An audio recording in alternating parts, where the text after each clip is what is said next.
नमस्कार। कृषि दर्शन कार्यक्रम में आप सभी का बहुत बहुत स्वागत है। और आज कृषि दर्शन कार्यक्रम में हमारे साथ हैं मुखिया जी और हमारे साथ हैं बहन जी। तो सफ़र की शुरुआत करें। बिल्कुल, मैं बताना चाहूँगा कि ये जो मौसम है, जिस तरह का मौसम है, हमारे किसान भाइयों के लिए एक बहुत ही सुनहरा अवसर है कि ऐसे मौसम को वो पूरा उपयोग करें, क्योंकि ऐसे मौसम में कई तरह के फल, सब्जियाँ और कई तरह के फसलें भी उपजाई जा सकती हैं। बिल्कुल, तो ये सारी जानकारी हमें मिलेगी कृषि समाचार के अंतर्गत। तो वक्त भी हो गया है कृषि समाचार जानने का, और कृषि समाचार के अंतर्गत हम बहुत सारी जानकारी लेंगे, साथ ही मौसम के मिजाज के बारे जानेंगे और जानेंगे मंडी भाव के बारे में। तो देखें कृषि समाचार। नमस्कार, कृषि समाचार में आपका स्वागत है। आपके साथ मैं हूं सबा गुलरेज। झारखंड में राज्य सरकार द्वारा पशुपालन के विकास के लिए दूध संग्रहण एवं प्रोसेसिंग आधारभूत संरचना विकास कार्यक्रम चलाया जा रहा है। इस कार्यक्रम का उद्देश्य ग्रामीण क्षेत्रों में उत्पादित दूध की समुचित बिक्री की सुविधा के साथ ही स्थानीय शहरी उपभोक्ताओं को शुद्ध दूध की नियमित आपूर्ति के लिए प्रोसेसिंग संयंत्रों की स्थापना की जाएगी। इस योजना के अंतर्गत ग्रामीण स्तर पर दूध उत्पादकों द्वारा उत्पादित दूध का संग्रहण, प्रशीतन संयंत्र की स्थापना तथा नजदीक के शहर में डेयरी संयंत्र स्थापित कर विधायन प्रक्रिया पूरी करके बिक्री की व्यवस्था सुनिश्चित की जाती है। इसके साथ ही दूध उत्पादकों को उनके उत्पादन का उचित मूल्य दिलाया जाता है। वर्तमान में अपने राज्य के विभिन्न जिलों में कुछ 9 डेयरी प्लांट का संचालन किया जा रहा है। कृषि विभाग ने कई जिलों में किसान क्रेडिट कार्ड बनाने के लक्ष्य में संशोधन किया है। कोडरमा, गोड्डा और साहबगंज में किसानों की संख्या में अधिक, जबकि लोहरदगा में किसानों की संख्या में कम केसीसी यानी किसान क्रेडिट कार्ड बनाने का लक्ष्य है। कोडरमा, गोड्डा और साहिबगंज जिले में किसानों की वास्तविक संख्या से अधिक किसान क्रेडिट कार्ड बनाने का लक्ष्य मिला था, जबकि लोहरदगा में किसानों की संख्या से कम किसान क्रेडिट कार्ड बनाने का लक्ष्य मिला था। इसलिए इन जिलों के कृषि पदाधिकारियों ने कृषि विभाग से इसमें संशोधन का आग्रह किया, जिसे स्वीकार कर लिया गया। अब कोडरमा, गोड्डा और साहिबगंज में केसीसी बनाने का लक्ष्य कम कर दिया गया है, जबकि लोहरदगा का लक्ष्य बढ़ाया गया है।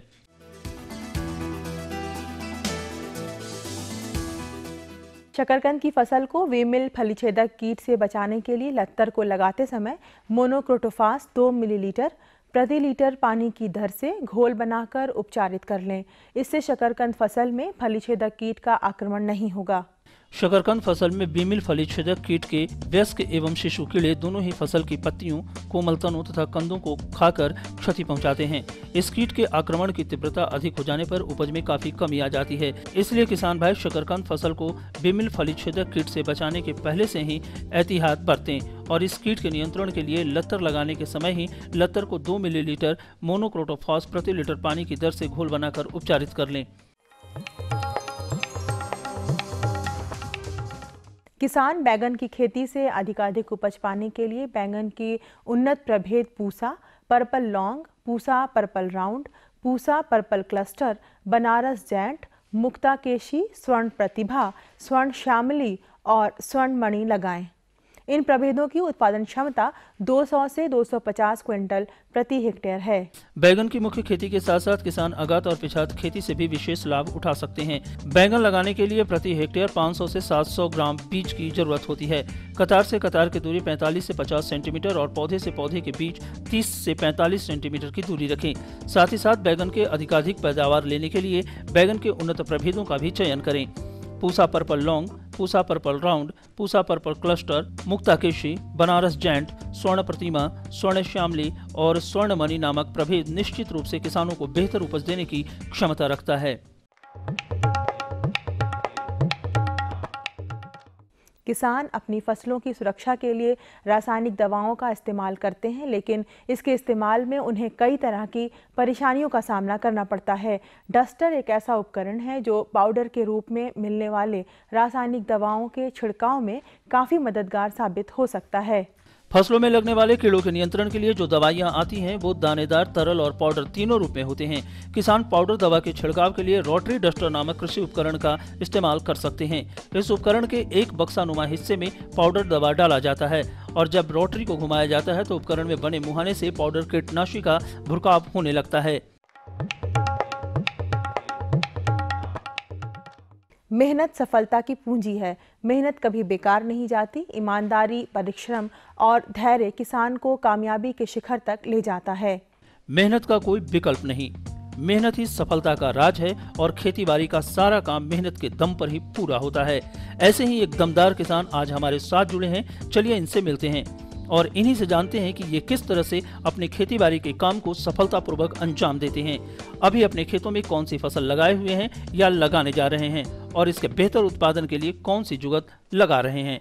और इसमें क्या है कि ग्रीन हाउस में अधिक लंबा समय तक उपज देगा, कम से कम 6 महीना तक उपजना है और साधारण में लगाने से 2 महीना तक फल देता है।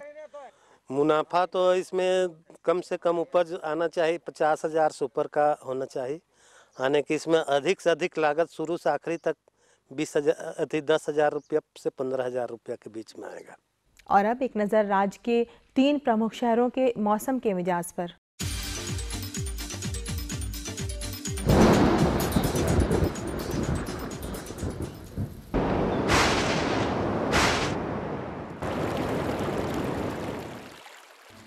आज राज्य के 3 प्रमुख नगरों के न्यूनतम और अधिकतम तापमान कुछ इस प्रकार दर्ज किए गए। रांची का न्यूनतम तापमान 13 डिग्री सेल्सियस और अधिकतम 23 डिग्री सेल्सियस। जमशेदपुर का न्यूनतम तापमान 18 डिग्री सेल्सियस और अधिकतम 25.2 डिग्री सेल्सियस।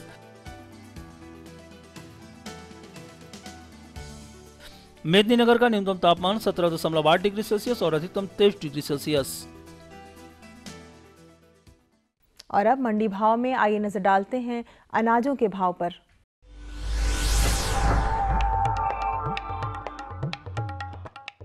कृषि उत्पाद बाजार समिति पंडरा रांची में आज जिन खाद्यान्नों के थोक भाव दर्ज किए गए वो कुछ इस प्रकार हैं।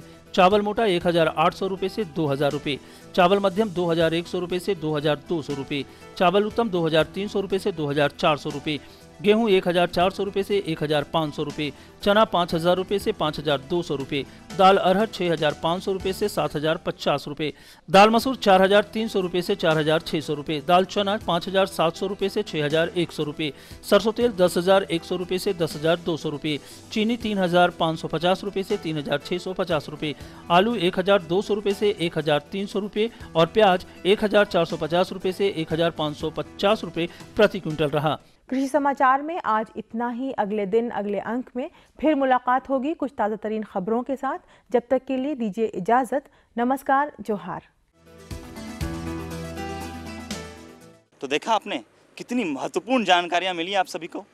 बिल्कुल, बहुत सारी जानकारियां मिल भी गई, साथ ही हमने जाना मौसम के मिजाज के बारे में भी और जाना मंडी के भाव के विषय में भी। लेकिन अभी वक्त है यहाँ पे रुकने का, क्योंकि जानकारी अभी हमारे पास बहुत सारी है, लेकिन यहाँ पर एक विराम लेंगे, उसके बाद ढेर सारी जानकारी आपके लिए। ये लो और बताओ। बस। अरे ये क्या भैया जी, बस इतनी सी रासायनिक खाद? किसानी छोड़ रहे हो क्या? किसानी नहीं, नादानी छोड़ रहे हैं। मिट्टी की जांच कराई है, अब तो लालाजी जितनी जरूरत है उतने ही उर्वरक खेत में डालेंगे। हाँ, किसान भाई आज ही अपने जिले की नजदीकी भूमि परीक्षण प्रयोगशाला में मिट्टी की जांच जरूर करवाएं और मिट्टी में पोषक तत्व, नमी व पौधे के विकास को देखते हुए केवल जरूरत के अनुसार ही पोषक तत्व डालें। और हाँ, मिट्टी में गंधक, जस्ता, बोरोन जैसे सूक्ष्म पोषक तत्वों का पता लगाना भी न भूलें।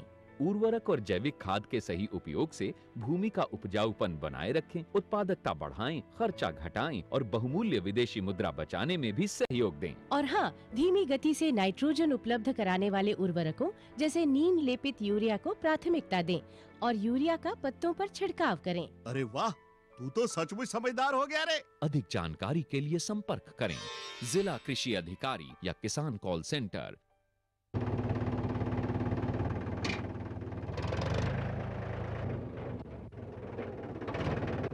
अरे हरकू वाह, बीज, कीटनाशक और आज खाद भी। अरे इतना खर्चा कहाँ से? अरे खर्च की चिंता किसे है, मेरे पास है ये किसान क्रेडिट कार्ड। कार्ड? अरे बैंकों द्वारा जारी इस कार्ड से किसान उसकी सीमा तक की रकम कभी भी बैंक से निकलवा सकता है और खेती बाड़ी की सामग्री कभी भी खरीद सकता है। कर्ज के झंझट से भी छुटकारा और तो और बिजली के बिलों का भुगतान, डीजल इससे खरीदना और आसान हो गया है। तो हर को भैया एक कार्ड मेरे लिए भी। किसान क्रेडिट कार्ड के लिए नजदीकी बैंक से संपर्क करें और पाएं ढेर सारे लाभ। एक बार फिर स्वागत है किसान भाइयों आप सभी का। बिल्कुल। और अब जानकारी के पिटारे में सबसे पहले जानकारी हम देंगे टमाटर के विषय में। टमाटर, बिल्कुल। जी, टमाटर के बिना तो मुझे लगता है कि कई तरह की सब्जियां बिल्कुल सूनी सूनी सी हैं। बिल्कुल, और सब्जियों में खासकर टमाटर डालने से जो एक टेस्ट आता है वो काफ़ी उभर के आ जाता है ना? तो कैसे किसान इसकी खेती करे और किससे ज़्यादा से ज़्यादा उपज प्राप्त करे, इसके लिए सही जानकारी होनी ज़रूरी है। और सबसे बड़ी जानकारी होती है बीजों के विषय में। बीजों के विषय में बिल्कुल, किस तरह से हम टमाटर फसल से संकर बीज का उत्पादन करें, इसकी जानकारी होनी बहुत ज़रूरी है किसानों को। तो आइए किसान भाइयों, इस विषय में जानकारी लेते हैं डॉक्टर AK सिंह जी से। डॉक्टर साहब, हमारे किसान भाइयों को बताइए कि जो संकर बीज टमाटर में उत्पादन होते हैं वो कैसे होते हैं? देखिए, जो किसान भाई तो हमारे झारखंड प्रदेश में टमाटर की खेती पूरे साल करते ही हैं। बस ध्यान देना है कि जब भी हम बीज उत्पादन की बात करें, चाहे वो संकर बीज उत्पादन की बात करते हैं या सामान्य किस्मों का बीज उत्पादन की बात करते हैं, तो उसके लिए हम लोग मुख्य मौसम में ही कर सकते हैं। मुख्य मौसम का मतलब हुआ कि हमारी फसल जो है अक्टूबर नवंबर में फूल खिलने की अवस्था में हो जानी चाहिए। इसके लिए हम भूमि का चुनाव ऐसे ही करते हैं, टमाटर खेती के लिए करते हैं। बलुई दोमट भूमि जिसमें जल निकास की अच्छी व्यवस्था हो, हमारी टमाटर या सब्जी फसलों की खेती के लिए अच्छी मानी गई है। तो भूमि को अच्छी तरह तैयार करके हम लोग इसको पौध की जो बुआई पौधशाला में करते हैं। चूँकि संकर बीज उत्पादन करने के लिए हमको नर और मादा दोनों किस्म की ज़रूरत पड़ती है। दोनों के हम लोग पौध डालते हैं खेत में। करीब 3 सप्ताह बाद पौध लगाने लायक हो जाती है, फिर उसको हम लोग खेत में लगाते हैं। खेत में लगाने से पहले खाद एवं उर्वरक का उचित मात्रा बहुत ही आवश्यक है। तो खाद एवं उर्वरक में हम लोग गोबर की सड़ी हुई खाद हम लोग 20 टन प्रति हेक्टेयर के हिसाब से रिकमेंड करते हैं, अनुमोदित करते हैं हम लोग। गोबर की खाद नहीं मिलते तो केचुआ की खाद 10 क्विंटल प्रति हेक्टेयर की दर से हम लोग डालते हैं। और इसके लिए नत्रजन हमारा 80 से 100 किलोग्राम नत्रजन और 80 किलोग्राम फास्फोरस और 60 किलोग्राम पोटास तत्व के रूप में प्रयोग किया जाता है। नत्रजन, फास्फोरस और पोटास में नत्रजन की 1/3 मात्रा को हम लोग खेत की तैयारी के समय मिला देते हैं और अच्छे ढंग से मिलाने के बाद फास्फोरस और पोटास की पूरी मात्रा डाल देते हैं तथा शेष नत्रजन की बची हुई मात्रा को हम लोग खड़ी फसल में जब हम लोग इस पर मिट्टी चढ़ाते हैं उस समय 2 भागों में पौध के रोपाई के करीब 20 से 25 दिन के अंतराल पर 2 बार हम लोग डालते हैं। डॉक्टर साहब, ये तो भी कैसे करेंगे ये बताएं। अब अगर झारखंड के परिवेश में देखें तो हमारे जो किसान भाई करना चाहते हैं संकर बीज उत्पादन, तो कौन कौन सी किस्म है जिसका चयन करें? देखिए, संकर बीज उत्पादन में नर, मैंने बताया कि जो सामान्य किस्म का बीज होता है उसमें उसी के नर और मादा भाग एक ही फूल में होता है। जो टमाटर, बैगन, जितने भी सोलन इसी परिवार की सब्जियां हैं, तो इसमें हम लोग उसमें सीधे जो है उसको फूल को ढक देते हैं या कुछ पृथक्करण की दूरी सामान्य उत्पादन कर लेते हैं। लेकिन संकर बीज उत्पादन में नर और मादा किस्मों की अलग अलग ज़रूरत पड़ती है और नर किस्म के हम लोग लगाते हैं और मादा किस्म भी लगाते हैं। फूल खिलने से पहले मादा किस्म से नर भाग को निकाल देते हैं क्योंकि तभी जाके संकरण हो पाता है और रुई से उसको ढक देते हैं। रुई से ढकने के बाद दूसरे फूल जो सुबह करीब टमाटर का फूल सुबह 8 से 11 की बीच अगर हम संक्रमण के क्रॉस बनाएं तो सबसे अच्छा होता है। क्रॉस बनाने के लिए हम लोग एक ब्रश की ज़रूरत पड़ती है, एक चिमटी की ज़रूरत पड़ती है और कुछ हमारा रुई जो सामान्य रुई होती है। और एक दिन पहले, संकरण के एक दिन पहले हम लोग निपुंसीकरण क्रिया कहते हैं, जो हमारा फूल उभयलिंगी फूल है उसमें से हम लोग नर फूल को एक दिन पहले निकाल देते हैं। खिलने से पहले एक प्रक्रिया की जाती है। अगर फूल खिल गया तो उसमें स्वपरागण हो जाता है तो हमारा बीज अशुद्ध हो जाता है, संकर बीज हम नहीं कहलाते हैं। तो एक दिन पहले हम लोग जो हमारा मादा पौधा है उसमें से नर भाग को निकाल देते हैं और दूसरे दिन जो हमारे नर किस्म है या संकर बनाने के लिए, मैंने बताया कि नर और मादा अलग अलग 2 होते हैं संकर बनाने के लिए, तो नर में से हम लोग पराग चिमटी के सहारे से इकट्ठा करते हैं और जिसका निपुंसीकरण एक दिन पहले किया गया है उसको 8 से लेकर के 12 बजे दूसरे दिन हम लोग इसका क्रॉस बना करके पुनः रुई से ढक देते हैं। तो ये संकर की एक प्रक्रिया है जिसमें कि फिर ढकने के बाद फल उसमें लग जाएगा तो उसको हम शुद्ध संकर मानेंगे। और एक पौधे में हम लोग अधिक से अधिक 25 से 30 फल ही रखने की सिफारिश करते हैं और क्योंकि टमाटर के फूल गुच्छे में निकलते हैं और जो फूल हम लोग संकर बनाने में नहीं प्रयोग किए हैं उनको चिमटी से तोड़ के निकाल देना चाहिए। डॉक्टर साहब, आप बताइए कि जो हमारे किसान भाई हमारा प्रोग्राम देखते हैं उनको अगर यह प्रशिक्षण लेने की ज़रूरत हो तो वो कहाँ से लें और इसकी अधिक जानकारी दें? देखिए, हमारे केंद्र पे टमाटर की संकर किस्मों का विकास यहाँ पे हुआ है, जिसमें स्वर्ण संपदा एक बड़ी अच्छी किस्म है, स्वर्ण विजया, स्वर्ण वैभव और स्वर्ण समृद्धि, 4 संकर किस्मों का विकास हम लोगों ने इस बाग अपने अनुसंधान केंद्र पे किया है। और किसान भाई हम ही से उनको नर और मादा किस्मों को लेना पड़ेगा, क्योंकि वो किस्में दूसरों के पास नहीं हैं। और हम लोग अभी पिछले कुछ वर्षों में यहाँ बगल में एक हाहाब गांव है हमारे केंद्र के, वहाँ की महिलाओं ने संकर बीज उत्पादन शुरू किया था और उन्होंने अच्छा काम भी किया और पैसे भी कमाए।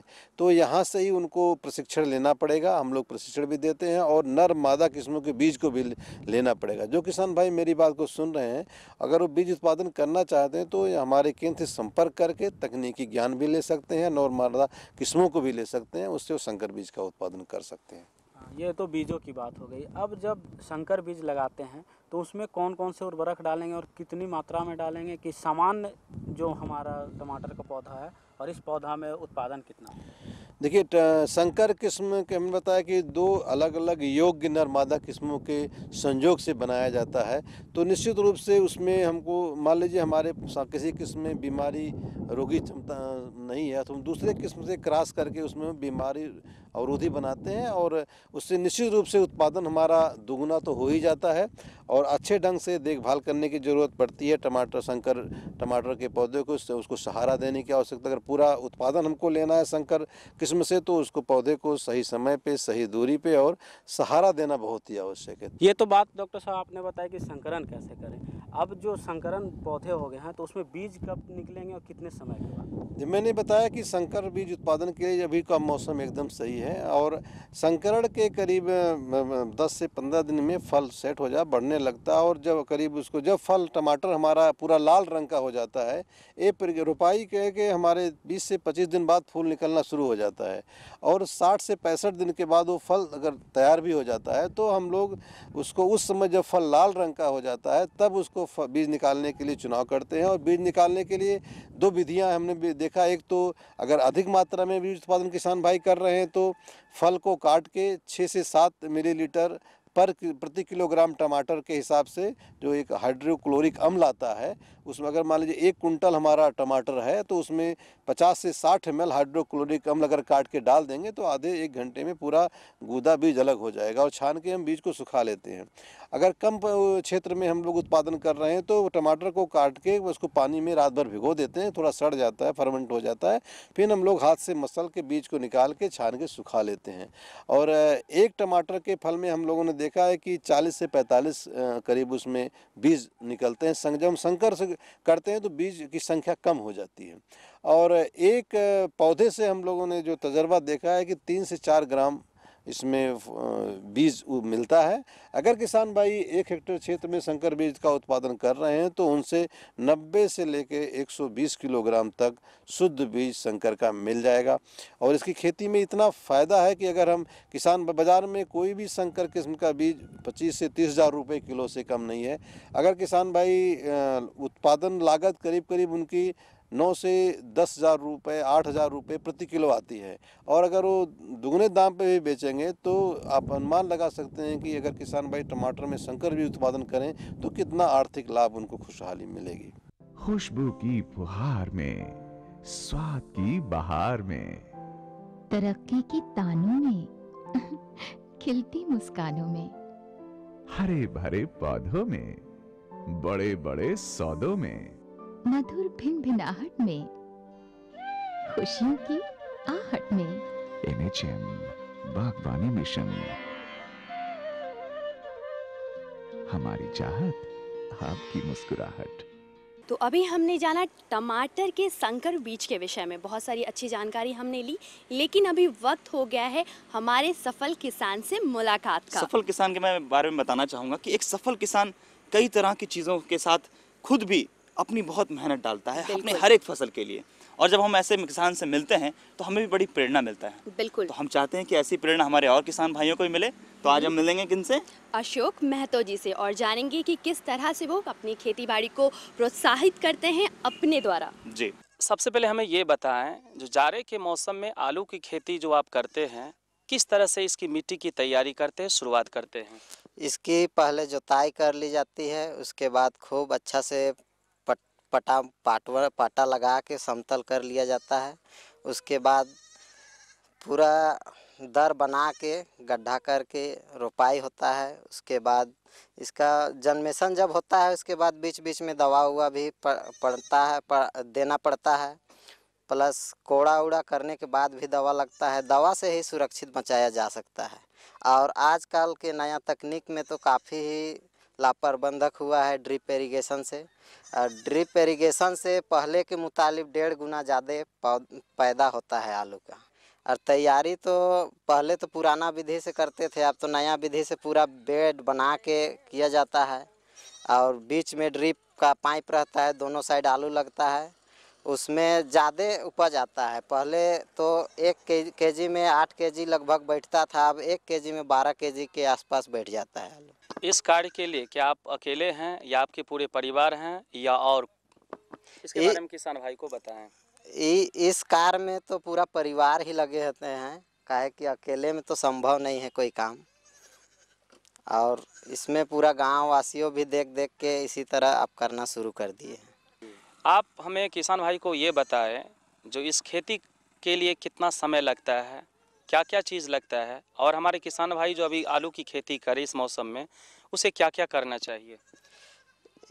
किसान भाई इस खेती के बचाव के लिए यूरिया खाद रासायनिक खाद का भी प्रयोग करना पड़ता है, प्लस गोबर खाद तो लगता ही है। और इसके बचाव के लिए डाइथेम 45 जो होता है उसका और एक कीटनाशक का मिला के छिड़काव समय समय पे 15-15 दिन पे किया जाता है। इससे आलू का सुरक्षित पौधा रहता है, सही रहता है। इस खेती की सुरक्षा के लिए जैसा कि जैविक खाद होता है, गांव घर में जैविक खाद होता है या सड़ा हुआ गोबर होता है, तो किसान भाई को आप कैसे बताएंगे जो इसका प्रयोग कब कब करना चाहिए? ये जैविक खाद होता है या ये कंपोस्ट जो घर का देहाती गोबर सड़ा हुआ का खाद होता है, उसको जुताई से पहले करते हैं और दे के जुताई करने से ज़्यादा अच्छा होता है, ताकि पूरा खेत में मिल जाता है। और जैसे रोपाई के बाद देते हैं तो भी अच्छे होता है, लेकिन जिसके पास ज़्यादा मात्रा में नहीं है वो तो दर दर में देते हैं, और जिसके पास ज़्यादा मात्रा में गोबर होता है वो पूरा खेत में छिड़िया के जुताई करने के बाद बीजा डालते हैं। अभी जो हम लोग चर्चा कर रहे हैं जाड़े के मौसम में आलू की खेती के बारे में, इसकी तैयारी, इसकी सिंचाई, इसकी निराई बुआई आप किस तरह से करते हैं, सभी चीज़ों की चर्चा आप किसान भाई को दें। जैसे आलू लग जाने के बाद लगा देते हैं, उसके 3 पटवन बाद आलू कोड़ा करने लायक होता है।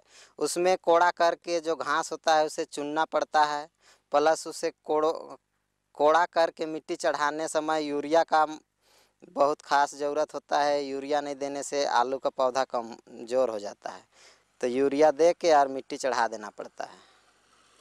उसके बाद में पटवन फिर देना पड़ता है। लगभग 8 से 9 पटवन आलू को उपजाने में लगता है। ये जो आप खेती कर रहे हैं महतो जी, जैसे आलू की है, चाहे मिर्च है या और कोई सब्जी है, ये कितने एकड़ में या डिसमिल में आप करते हैं, और इसका जो बाज़ार भाव है कैसे आप ले जाते हैं, कैसे बेचते हैं, कैसे मुनाफा कमाते हैं, इनकी जानकारी आप किसान भाई को दें।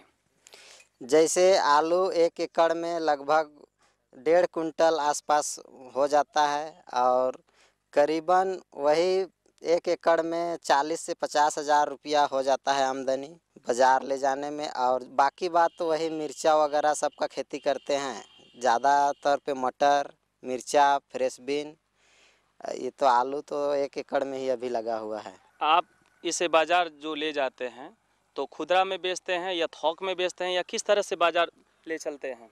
बाज़ार में ले जा के इसे तो थोक में ही बेच देते हैं। खुदरा में इतना आलू बेचना तो संभव नहीं है। जो रेट पड़ता है बाज़ार में वही रेट में बेच देना पड़ता है। आप जो खेती कर रहे हैं महतो जी, ये खेती बाड़ी करके आप अपने बाल बच्चों को किस तरह से परवरिश करते हैं, गुजारा करते हैं, या आने वाले समय में आप अपने बच्चे को क्या बनाना चाहते हैं, किस क्षेत्र में ले जाना चाहते हैं, ये किसान भाई को बताएं। देखिए, इस खेती करके तो अपना परिवार चल रहा है। सोच तो लगता है कि इतना पढ़ा भी रहे हैं अपने बच्चा भाई को, जितना पढ़ सके, लेकिन संभव तो नहीं कर पाते हैं कि नौकरी लगे। इसीलिए खेती जो है हम लोग का, खेती में अच्छा इनकम हो जाती है और उससे अच्छा परवरिश तो हो रही है। और बच्चा का भविष्य के लिए पढ़ाई लिखाई तो बहुत ज़रूरी है और अच्छा ढंग से ही कर रहे हैं और अच्छा स्कूल में ही पढ़ा रहे हैं। तो आप हमारे किसान भाई को बताएं, जो आप उन्हें क्या कहना चाहेंगे अच्छी खेती के लिए, अच्छी पैदावार के लिए और खेती-बाड़ी करके ही अच्छा मुकाम हासिल करने के लिए?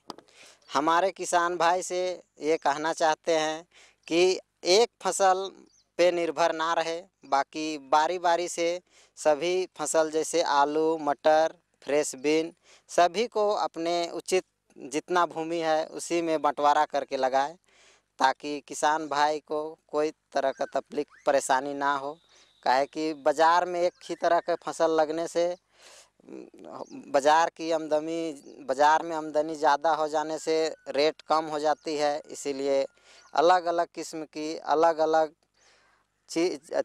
फसल की खेती करे ताकि अच्छा आमदनी मिले और आगात समय में लगाए ताकि ज़्यादा फायदा मिले किसान भाई, और किसान भाई एकदम अच्छी तरह खुश रहेंगे। तो अभी हमने बहुत सारी जानकारी ली, साथ ही सफल किसान से भी मुलाकात हो गई, लेकिन अब हमें जाना पड़ेगा क्योंकि वक्त हो चला है हमारे जाने का। लेकिन जाने से पहले आपसे यही कहेंगे, अगर आप कोई सुझाव या जानकारी चाहते हो तो आप हमें पत्र लिख सकते हैं। पत्र लिखने के लिए ज़रूरी है पते की, तो फटाफट बता देते हैं आपको हम अपना पता। हमारा पता है कार्यक्रम कृषि दर्शन द्वारा केंद्र निदेशक दूरदर्शन केंद्र, रातू रोड, रांची। पिन संख्या है 834001। तो इसी के साथ आज के लिए बस इतना ही, हमें दीजिए इजाज़त। मिलेंगे अगले अंक में और ढेर सारी जानकारियों के साथ। तब तक दीजिए हमें इजाज़त। नमस्कार।